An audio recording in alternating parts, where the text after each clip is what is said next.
You know, that level head of yours is the only thing that keeps me alive. Seriously, I don't get it, not one bit! Let's see you grit those teeth!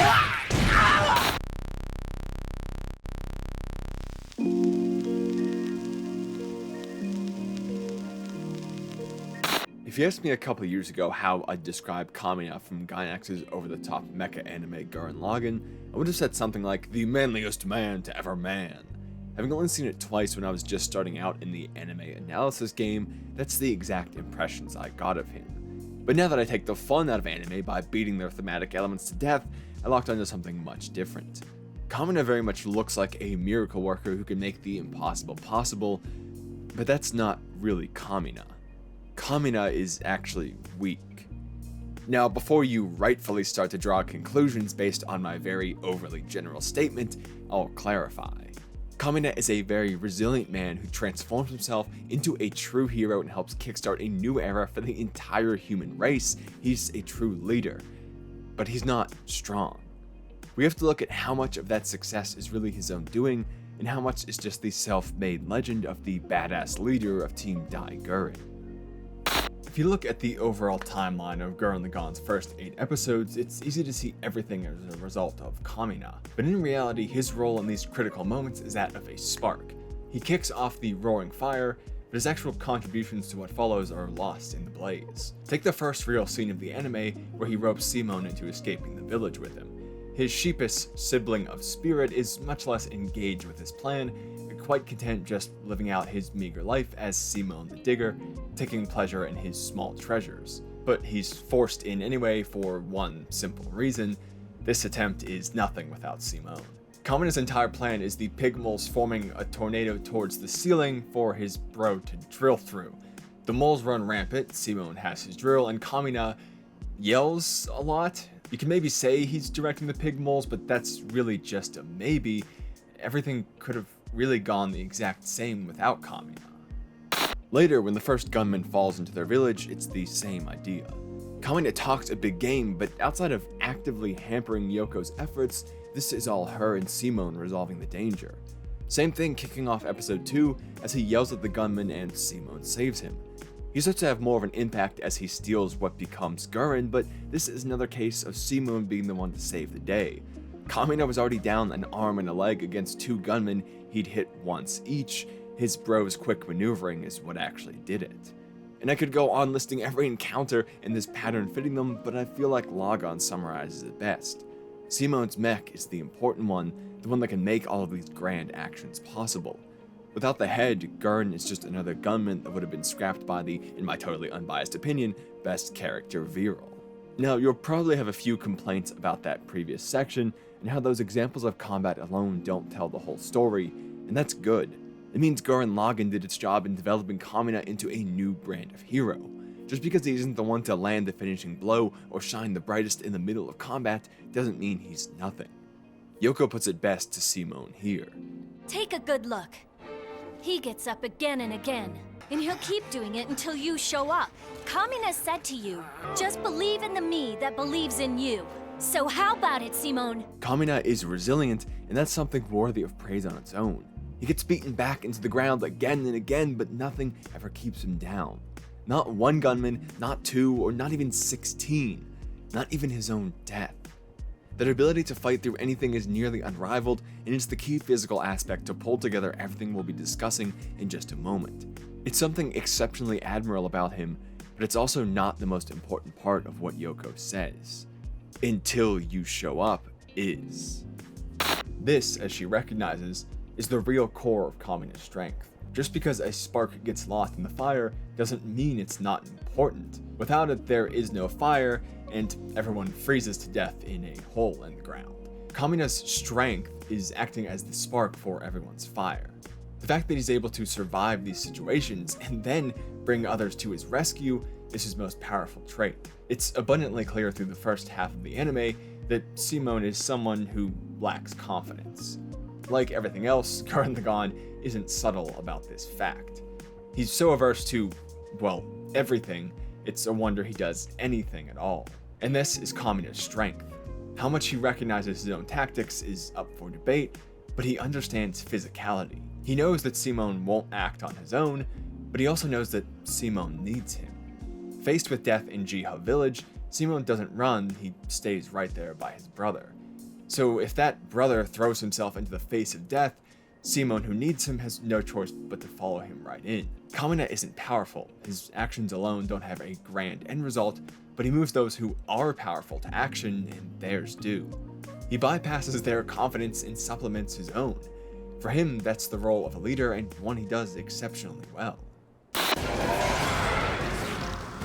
Simon, pretty slick, man. Got here just in time, blood brother!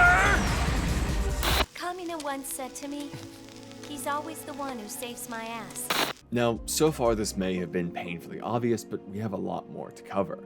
Because just saying he moves others isn't enough, we have to look at why he can inspire so much action with his own recklessness.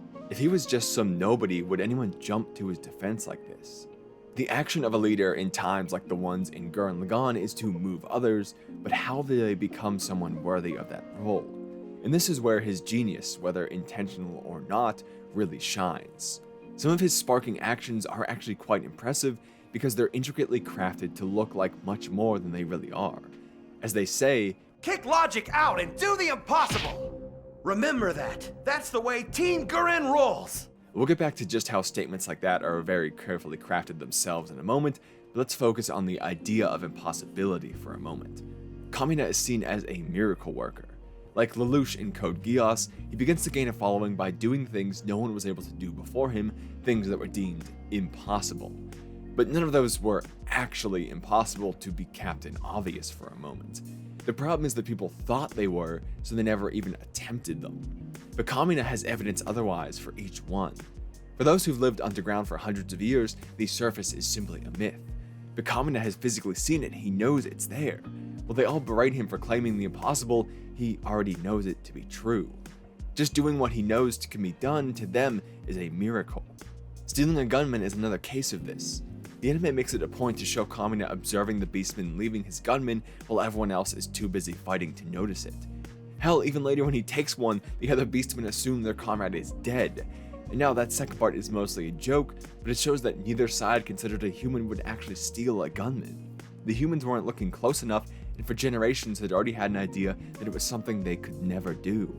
It's not actually impossible, but they don't even think about it. So Kamina isn't actually a miracle worker, he's just someone with a different perspective, letting him see the situation differently. And this is where his actions start to seem like hidden genius. Because these actions alone are impressive, but they rely on a mission. No one really knows the truth of them, and that's key in why his bombastic attitude is so important to the inspiration he garners. If he was modest and told them how he really did it, then it ceases to be a miracle. Actions alone don't make a legend, words do. They're not crafted on the battlefield, but instead in the minds of others. What the man is really a master of is public opinion, of crafting an image that everyone else will take to be true. As we've said, what happens isn't actually his doing, but he becomes the symbol for it all nonetheless. The first step in this is setting an impression, and this is something Kamina does at every chance. While it may just be his bravado and ego, every time Kamina meets a new friend or foe alike, he makes it a point to embellish himself. The man of indomitable spirit and masculinity? They're talking about me, the mighty Kamina! He faces forward and never looks back. He's manly. He's tenacious. Kamina of Team Gurren is here to take you on! I'm Kamina of Team Gurren, baby! And I never run from my enemies. I've defeated a gunman for every star in the sky. Team Gurren's badass leader, it is I, Kamina, of whom they speak. While we may know it's not true, they sure as hell don't. Sure, it's obvious that he's talking a big game more than anything else, but isn't there still some effect to that even if you think it might not be true? First he talks it up to the gunman, then lit your village, then to more beastmen who live to tell others, and so on up a chain to a point where the things Kamina has said about himself are probably more well known than he actually is. One man can only meet so many people, but words and stories can spread like wildfire. Before anyone can even meet him, they have to wade through the sea of claims that come before the man. Once this is backed up with the actions of Simon and crew, they seem less like bravado and more like, well, the truth. I think he learned how important this image control is from his previous attempts to escape Jiha village. We don't see these, but in the attempt we do see, he has an exchange with the Elder where he says "you again," which means there were times prior to this that failed as well. And it's clear that nobody in Jiha Village, even the members of his own Team Gurren, believe him. The very original members of Team Gurren actually easily abandon him because, well, there's a lot of evidence to prove him as a failure in this pit. But once he breaks out of it, there's none. He has a clean slate, he can be a new Kamina, and he knows this time how important that image is, so he controls it and sets its tempo. While he makes it a point to show his strength, he's also very careful not to show weakness in front of others. This starts in Jiha Village as he refuses to hide even when faced with an earthquake, but it's also seen on the surface. When the gunman refuses to respond to his commands, he freaks out, faced with the possibility of his own death. Despite being in similar or even worse situations many times later, he never has a reaction even close to this. After this battle, Liron enables them to communicate from the gunman, so he would never be in private within Gurren again, and that's probably the reason. Never seeing it doesn't mean he's not feeling it. He could easily be freaking out inside any of these times, and he even explains to Yoko later, My confidence was shot and I thought we were heading in the wrong direction. I freaked out.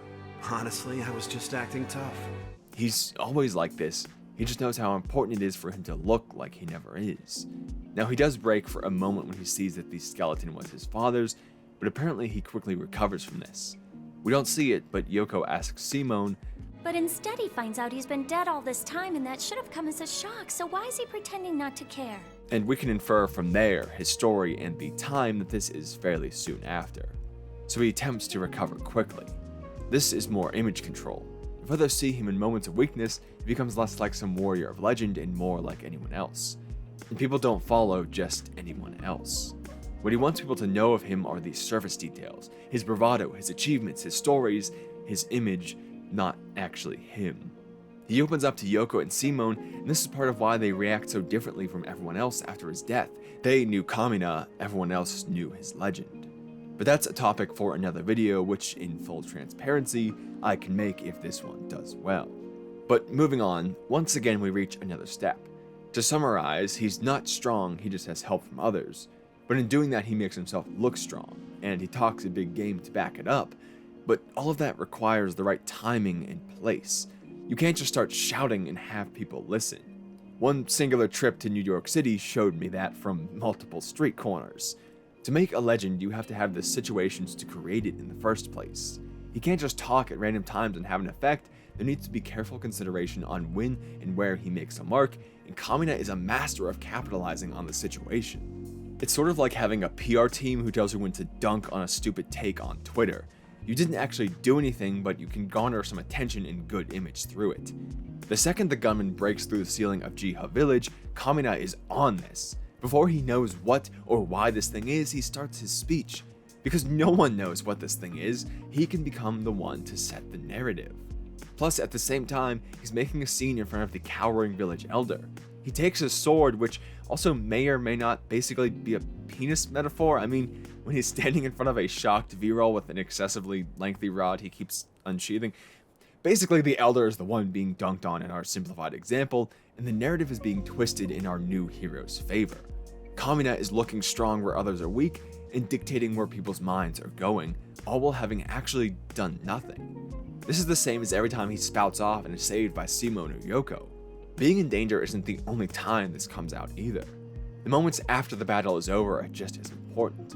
He's often seen telling the tale of what just happened with a few embellishments and more heroic sounding quotes, leaving out things like almost shooting himself in the crotch.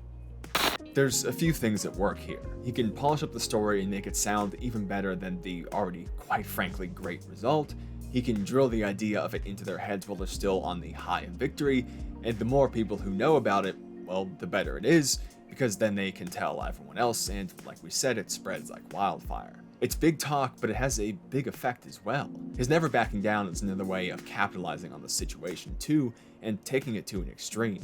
If he stole a gunman but they lost, it would have proved the impossible possible, but there wouldn't have been the immediate high to take advantage of. The story wouldn't have been able to be whittled down into something so perfect and something that could be spread like that. He knows from Jiha Village what failure can do to an image, and the anime makes it very clear that human perception is, well, very, very fickle in the case of Gurren Lagann. To be a miracle worker, there is no draw, no 50%, there can only be victory. This mindset of all or nothing is the cornerstone of the wonderful episode 5 as well. He hates that the chief is willing to take 10% or so rather than fighting for 100%. In Kamina's mind, it's more worthwhile to risk that small percent for a huge increase rather than just try and sustain what's almost nothing. And this mentality really ties it all together. It facilitates being a miracle worker, it makes for the best story, and it also serves to quash any doubt that people had about him. His village doubted he could reach the surface, Lintner village that he could steal a gunman, and later he even makes them doubt that he's dead, proving them wrong one final time and for one last moment. When people start to doubt him, he associates that doubt with an even greater success. I, Kamina, will not tolerate any further lawlessness in this village! They heard rumors about a couple of morons fighting in a stolen gunman, and they gathered together to join the fight. Is this the end for us? If only Kamina was here. Now we can move on to my favorite part of what Kamina does. Every movement comes with a slogan and an image, something easy for people to repeat, or an image for them to think of in the weakest moments, a literal symbol of hope. Real life is full of examples of these. For Americans, think about the Star-Spangled Banner in the War of 1812. It became a symbol of resilience, flying over a bombarded fortress but still intact, so much so that we even still keep it to this day. Things like that are so important because it's a singular image that we can apply a ton of meaning to. It becomes to represent so much more than it actually is. Back in the anime, you can see how this is why Kamina would be so insistent on having a Team Gurren flag. Their battles are capped off by the same exact thing as in our example, a show of resilience in one single image. When they win, that's the thing they see, something simple and easy to remember. There are memories and images that bring hope with them, a literal banner that can be seen on the horizon or something to think about in the quiet moments of a harsh night.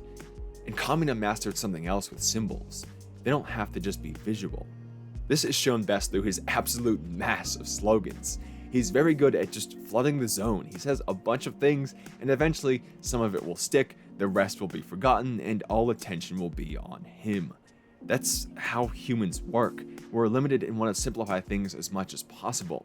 So at times we take what we want from the mass and ignore the rest. In our minds and our busy societies, there's no way we can consider everything. As he's attempting to bust out of Jiha village, he yells this. It's the young who are gonna break out! Youth of this town, aim for the surface! Notice how that seems to come out of nowhere and then never comes up again?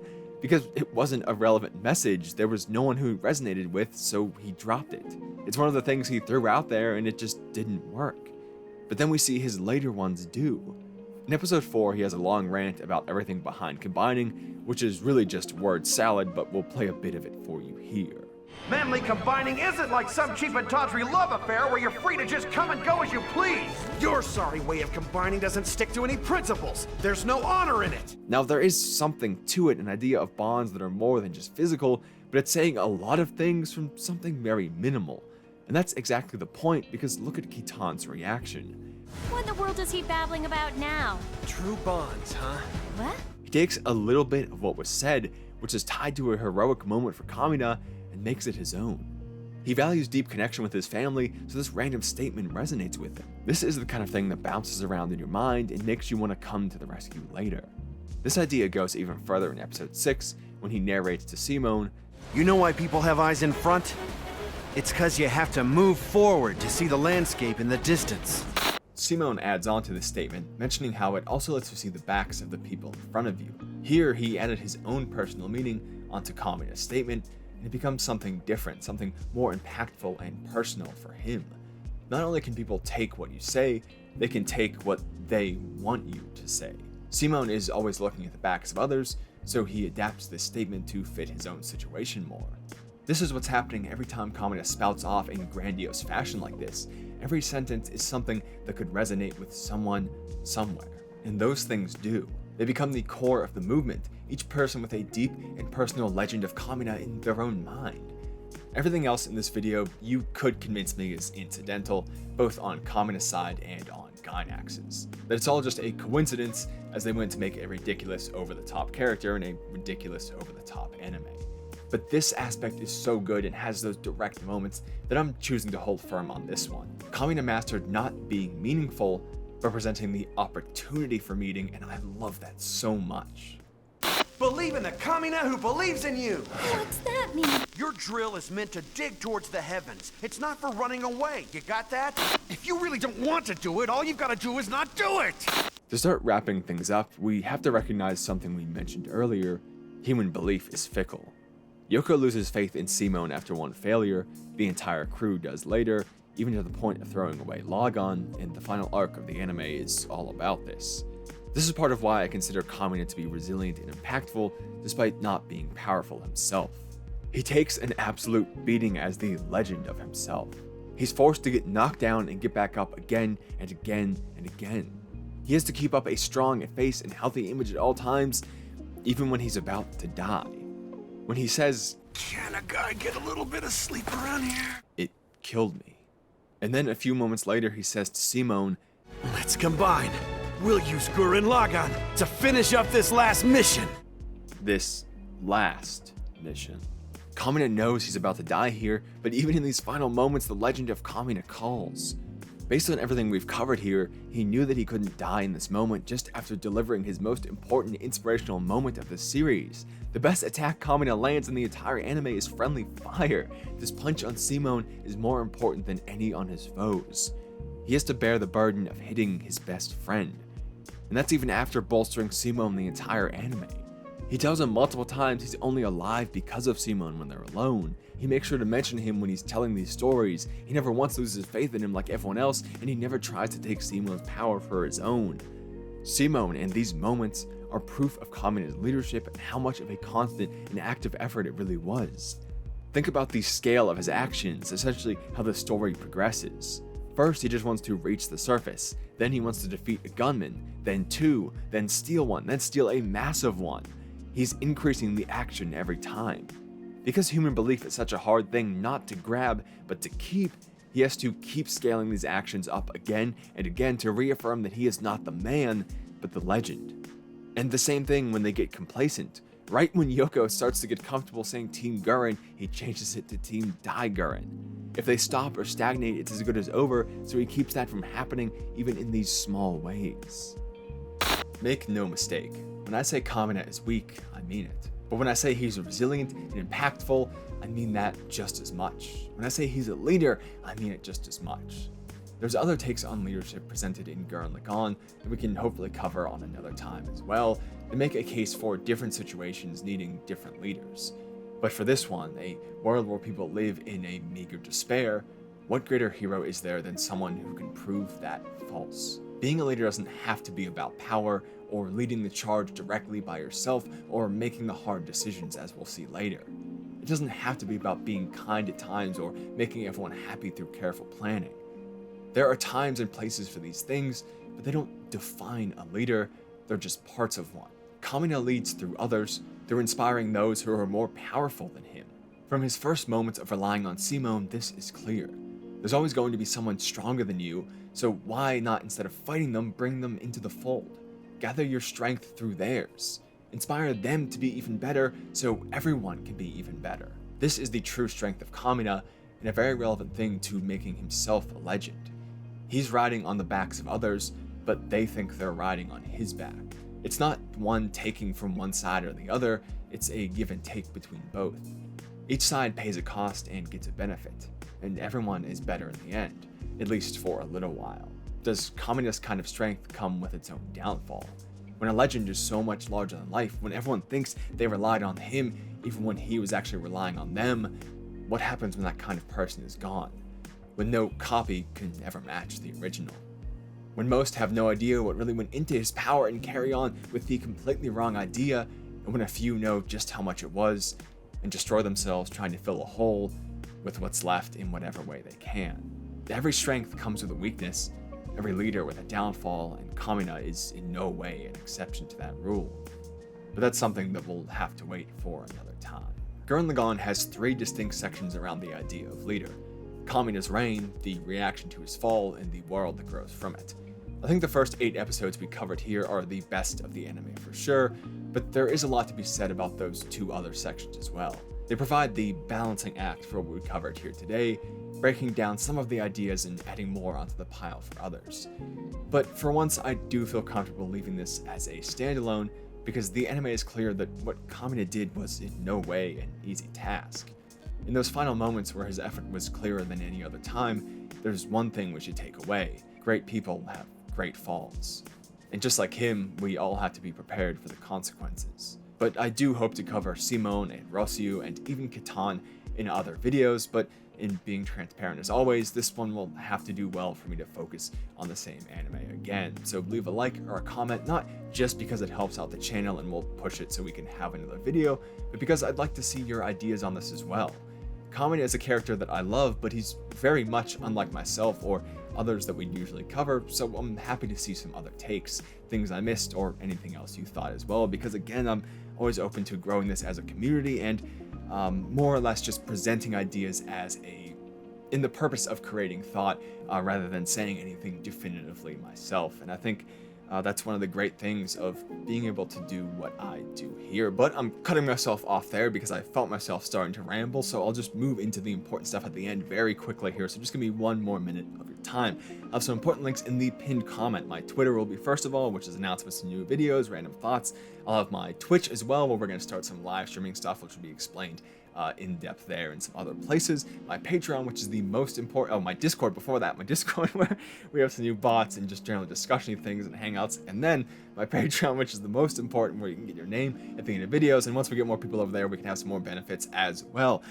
Anyway, I think that's everything, so I'll just say thank you to the Patreons especially, thank you for watching, and I hope I'll see you again soon. That was the